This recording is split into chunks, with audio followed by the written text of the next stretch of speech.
Praise the Lord. നമുക്ക് ദൈവത്തിൻ്റെ വചനത്തിൽ കാണാം, ദൈവം ഏറ്റവും സ്നേഹിച്ച ശിഷ്യനെന്നറിയപ്പെടുന്ന യോഹന്നാനാണ് അല്ലേ. അപ്പോൾ യോഹന്നാന് യേശുവിൻ്റെ മാർവോട് ചേർന്നിരിക്കാനായിട്ടുള്ളൊരു ഭാഗ്യം കിട്ടി. അപ്പോൾ നമുക്കും അതുപോലൊരു ഭാഗ്യം കിട്ടിയിരുന്നെങ്കിൽ എന്ന് എപ്പോഴെങ്കിലും ആഗ്രഹിച്ചിട്ടുണ്ടോ? യേശുപ്പാടെ മാർവോട് ചേർന്നിരിക്കാൻ അല്ലേ. എത്ര വലിയ ഭാഗ്യമാണ് അതല്ലേ. അപ്പോൾ നമുക്കിന്ന് ദൈവത്തോടൊന്ന് ചോദിച്ചാലോ, ദൈവമേ യേശുപ്പാ, ഞങ്ങളെ യേശുപ്പാടെ മാർവോട് ചേർന്നിരിക്കാനുള്ളൊരു ഭാഗ്യം ഞങ്ങൾക്ക് തരണേന്ന്. നമ്മൾ എപ്പോഴും നമ്മുടെ യേശുപ്പാ നമ്മുടെ അടുത്തുണ്ടല്ലേ. അപ്പോൾ നമുക്ക് ഏത് സമയത്തും യേശുപ്പാടെ മാർവോട് ചേർന്നിരിക്കാനായിട്ട് പറ്റും. അത് നമുക്ക് നമ്മുടെ മുറിക്കുള്ളിൽ ദൈവത്തെ, നമ്മൾ എവിടെ നിന്ന് ദൈവത്തെ വിളിക്കുന്നോ അവിടെ നിന്ന് നമുക്ക് ആ ഒരു സാന്നിധ്യം അനുഭവിക്കാൻ പറ്റും. നമ്മൾ എങ്ങും പോയി അലയേണ്ട ആവശ്യമില്ല അല്ലേ. എത്ര ശ്രേഷ്ഠമായിട്ടുള്ള പദവിയാണ് ദൈവം നമുക്ക് തന്നെ. ആ ദൈവത്തെ നമുക്ക് ഒരു മിനിറ്റ് സ്തുതിക്കാം. താതൻ്റെ മാർവല്ലേ ചൂടെനിക്ക്, താതൻ്റെ കൈയല്ലേ തണലെനിക്ക്,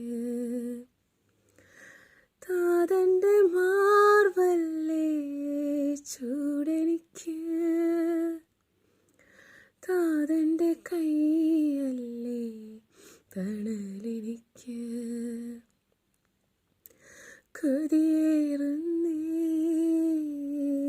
അരികിൽ വരാൻ, തിരുപാദത്തിൽ കിടന്നിടുവാൻ. ദൈവത്തോടൊന്ന് പറയാവോ, യേശുപ്പാടെ അടുത്ത് വരാൻ എനിക്ക് കൊതിയാകുന്നേ യേശുപ്പാന്ന് ഒന്ന് പറയാനായിട്ട് പറ്റുമോ? ദൈവം അത് കേൾക്കാനായിട്ട് ആഗ്രഹിച്ച് നിൽക്കുക അല്ലേ. അത്രയ്ക്ക് സ്നേഹവാനായ ദൈവം. കൊതിയേറുന്നേ അരികിൽ വരാൻ, തിരുപാദത്തിൽ കിടന്നിടുവാൻ. ആരാധന ആരാധന ആരാധന അങ്ങേയ്ക്കാരാധന, ആരാധന ആരാധന ആരാധന അങ്ങേയ്ക്കാരാധന. തുല്യം ചൊല്ലാൻ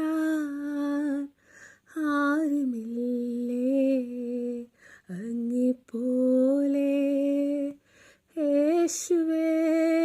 നമ്മുടെ യേശുപ്പായ്ക്ക് തുല്യം, യേശുപ്പായോട് തുല്യം ചൊല്ലാൻ ഈ ലോകത്ത് മറ്റാരുമില്ല അല്ലേ. എല്ലാവരുടെയും സ്നേഹത്തിന് പരിമിതികളുണ്ട്. എന്നാൽ പരിമിതികളില്ലാതെ അൺകണ്ടീഷണലി നമ്മളെ സ്നേഹിക്കുന്ന ഒരു ദൈവം. നമ്മളെല്ലാവരും മനുഷ്യരെല്ലാം സ്നേഹിക്കുമ്പോൾ നമ്മൾ ഇങ്ങനെ ആയിക്കഴിഞ്ഞാൽ, ഇന്ന രീതിയിൽ നടന്നാൽ, ഇതുപോലെ അവർ പറയുന്ന പോലൊക്കെ ചെയ്താൽ നമ്മളെ സ്നേഹിക്കുമെന്ന് പറയുന്നവരാണ് മനുഷ്യരല്ലേ. വാഗോണ്ട് ചിലപ്പം പറഞ്ഞില്ലെങ്കിലും നമുക്ക് മനസ്സിലാക്കാനായിട്ട് പറ്റും പല കാര്യങ്ങൾ വരുന്ന സമയത്ത്. പക്ഷേ അൺകണ്ടീഷണലി ഇന്ന കാര്യങ്ങളൊന്നും ചെയ്യണമെന്ന് നമ്മളോട് പറയത്തില്ല ദൈവം. നമ്മൾ ദൈവത്തിൻ്റെ അടുത്തോട്ടൊന്ന് ചെല്ലണമെന്നാണ് ദൈവം ആഗ്രഹിക്കുന്നത്. അന്നേരം നമ്മുടെ ജീവിതത്തിൽ പല വീക്ക്നെസ്സസ് കാണും അല്ലേ. മനുഷ്യരാണ്, നമ്മുടെ ജീവിതത്തിൽ ഒത്തിരി വീക്ക്നെസ്സസ്, കുറവുകളുണ്ട്. പക്ഷേ അതൊക്കെ നികത്താൻ ശക്തനാണ് ദൈവം അല്ലേ. നമ്മൾ ദൈവത്തിൻ്റെ സന്നിധിയിലോട്ടൊന്ന് ഇരുന്ന് കഴിയുമ്പോൾ, നമ്മൾ ദൈവത്തിൻ്റെ പാദപീഠത്തിങ്കിലോട്ടൊന്ന് ചേർന്ന് കഴിയുമ്പം നമ്മുടെ എല്ലാ വീക്ക്നെസ്സസിനെയും മാറ്റും ദൈവം, തുടച്ചു മാറ്റിക്കളയും. അതിനുള്ള കൃപ ദൈവം നമ്മുടെ ഉള്ളിൽ ചൊരിയും. അപ്പോൾ നമുക്ക് എന്തൊരു വിഷമമുണ്ടെങ്കിലും ഭാരമുണ്ടെങ്കിലും, നിൻ്റെ ജീവിതത്തിൽ, എൻ്റെ ജീവിതത്തിൽ ഇന്ന കുറവുണ്ട്, എനിക്ക് ചിലപ്പം നമ്മുടെ ജീവിതത്തിൽ ചിലപ്പോൾ ഒരു ദേഷ്യത്തിൻ്റെ സ്വഭാവം കാണും. അങ്ങനെ പല കാര്യങ്ങളും നമ്മുടെ ലൈഫിൽ ചിലപ്പം കാണുമല്ലേ. പക്ഷെ അത് നമുക്ക് ഒറ്റയടിക്ക് മാറ്റിയെടുക്കാനായിട്ട് നമ്മളെക്കൊണ്ട് വിചാരിച്ചാൽ ചിലപ്പോൾ പറ്റത്തില്ല. പക്ഷേ അത് നമ്മുടെ ദൈവത്തിൻ്റെ കരത്തിൽ കൊടുക്കുമ്പോൾ ദൈവം നമ്മളെ ഗ്രാജുവലി അതിനെ ഹെൽപ്പ് ചെയ്യും. അപ്പോൾ മനുഷ്യർ വിചാരിക്കുമ്പോൾ ഒറ്റയടിക്ക് ഇതെന്താ മാറാത്തതെന്ന് ആൾക്കാർ ചിന്തിക്കും. പക്ഷേ നമ്മുടെ ഓരോ കാര്യങ്ങൾ ദൈവം ആ മനുഷ്യനെ പെർഫെക്റ്റ് ആക്കാൻ പറ്റത്തുള്ളൂ. നമ്മൾ മനുഷ്യർ വിചാരിച്ചു കഴിഞ്ഞാൽ ഒരിക്കലും പറ്റത്തില്ല അല്ലേ. നമ്മുടെ കുറവുകൾ നികത്തുന്ന ഒരു ദൈവമാണ് നമുക്കുള്ളത്. ആ ദൈവത്തിൻ്റെ സന്നിധിയിലേക്ക് നമ്മൾ ചെല്ലുമ്പം നമ്മുടെ എല്ലാ വീക്ക്നെസ്സസിനെയും മാറ്റി ദൈവം ആഗ്രഹിക്കുന്ന ലെവലിലോട്ട് നമ്മളെ ഉയർത്താൻ ശക്തനായ ഒരു ദൈവമാണ് നമുക്കുള്ളത്. ആ ദൈവത്തോട് തുല്യം ചൊല്ലാൻ ആരുമില്ല. ആ ദൈവത്തിൻ്റെ സ്നേഹത്തോട് തുല്യം ചൊല്ലാൻ ആരുമില്ല. തുല്യം ചൊല്ലാൻ ആരുമില്ലേ അങ്ങ് പോലെ യേശുവേ, തുല്യം ചൊല്ലാൻ ആരുമില്ലേ അങ്ങ് പോലെ യേശുവേ. ജീവനേ സ്വന്തമേ അങ്ങ് മാർവിൽ ചാരുന്നു ഞാൻ. ജീവനേ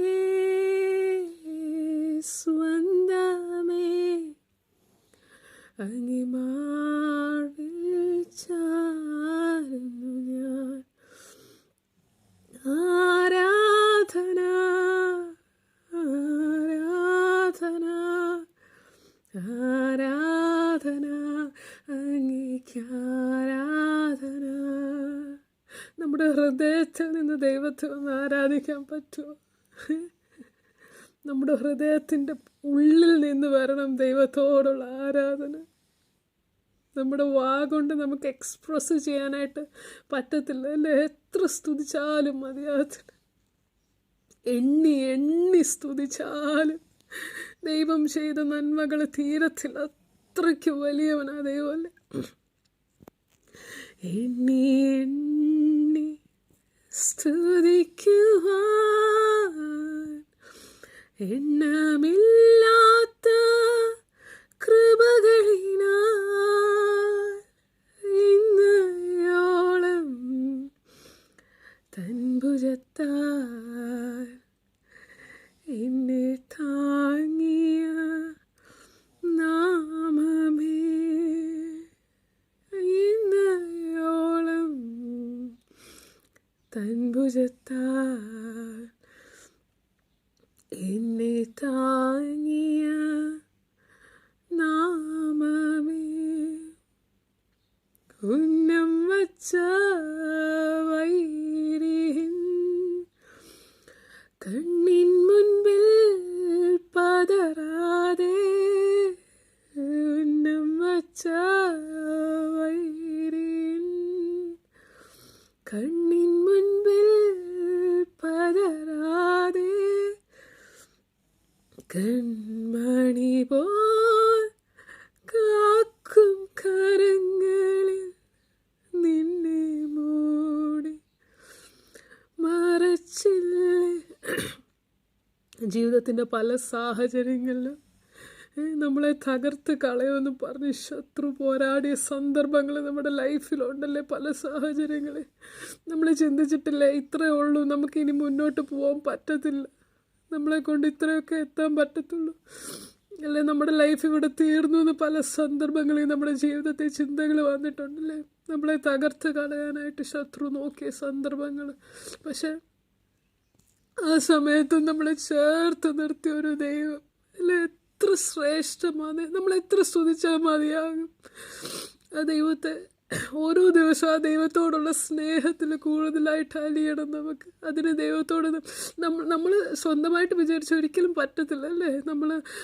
നമ്മൾ മനുഷ്യരാണ്. നമ്മൾ ചിലപ്പം ചില സന്ദർഭങ്ങളിൽ നമ്മൾ ഭയങ്കരമായിട്ട് ദൈവത്തെ സ്നേഹിക്കണം, ആരാധിക്കണം എന്നൊക്കെ വിചാരിക്കും. ഒരു ദിവസം ചിലപ്പോൾ നമ്മൾ ആരാധിക്കും, ചിലപ്പോൾ പിന്നീട് 2-3 ദിവസത്തേക്ക് നമുക്ക് ദൈവത്തിൻ്റെ സാന്നിധ്യം അനുഭവിക്കാൻ പറ്റത്തില്ല. കാരണം നമ്മൾ പല കാര്യങ്ങളിൽ ഇടപെട്ട് പോകും. നമുക്ക് ആ ഒരു ലെവല് ചിലപ്പോൾ മെയിൻറ്റെയിൻ ചെയ്യാനായിട്ട് ചിലപ്പം പറ്റത്തില്ല. പക്ഷേ നമുക്ക് ഒരു ദിവസം നമ്മൾ ഇരുന്നൊന്ന് നല്ലതായിട്ട് ദൈവത്തിൻ്റെ സന്നിധി ഇരുന്ന് പ്രാർത്ഥിക്കണമെങ്കിൽ അവിടെയും ആ ഒരു ദൈവത്തിൻ്റെ സാന്നിധ്യം, ആ ദൈവത്തിൻ്റെ ഒരു കൃപ ദൈവം പകർന്നെങ്കിലേ പറ്റത്തുള്ളൂ. നമ്മൾ സ്വന്തമായിട്ട് വിചാരിച്ചു കഴിഞ്ഞാൽ ഒരിക്കലും പറ്റത്തില്ല. അതിന് ആ ദൈവത്തിൻ്റെ ഒരു കൃപ വേണം. അത് നമ്മൾ ദൈവത്തോട് ചോദിച്ച് വാങ്ങിച്ചെങ്കിൽ മാത്രമേ നമുക്ക് ഒരു ദിവസം നമ്മൾ നന്നായിട്ടിരുന്ന് പ്രാർത്ഥിക്കാൻ പറ്റുന്നത് തന്നെ ദൈവത്തിൻ്റെ വലിയ ഒരു അനുഗ്രഹമാണ്. നമ്മളെ സ്നേഹിക്കുന്ന ആ ദൈവത്തെ എത്ര സ്തുതിച്ചാൽ മതിയാവും. ഓരോ നിമിഷവും ദൈവത്തെ സ്നേഹിക്കാൻ നമ്മുടെ ജീവിതം നമ്മുടെ ദൈവത്തിൻ്റെ സന്നിധിയിലേക്ക് കൊടുക്കാം. നമ്മൾ ചിന്തിച്ചിട്ടുണ്ടോ ദൈവം നമ്മളെ തിരഞ്ഞെടുക്കാൻ, ദൈവം നമ്മളെ ഇത്രത്തോളം കൊണ്ടുവരാൻ എന്ത് യോഗ്യതയാണ് നമുക്കുള്ളത്? അല്ലേ, ഈ ലോകത്ത് എത്രയോ ആൾക്കാരുണ്ട് ദൈവത്തെ അറിയാനുള്ള ഭാഗ്യം കിട്ടാത്ത. പക്ഷേ നമ്മളെ ഓരോരുത്തരെയും ദൈവം പേര് ചൊല്ലി വിളിച്ചല്ലേ, നമ്മളെ കണ്ടു, യേശുപാടെ മക്കളാക്കി നമ്മളെ തീർത്തു. അതാണ് നമ്മുടെ ജീവിതത്തിൽ ലഭിച്ച ഏറ്റവും വലിയ ഭാഗ്യം. ദൈവത്തിന് എത്ര നന്ദി പറഞ്ഞാൽ മതിയാവും. എന്നെ തിരഞ്ഞെടുപ്പാൻ, എന്നെ മാനിക്കുവാൻ, എന്നിലെന്തു നീ കണ്ടേശുവേ. എന്നെ തിരഞ്ഞെടുപ്പാൻ, എന്നെ മാനിക്കുവാൻ.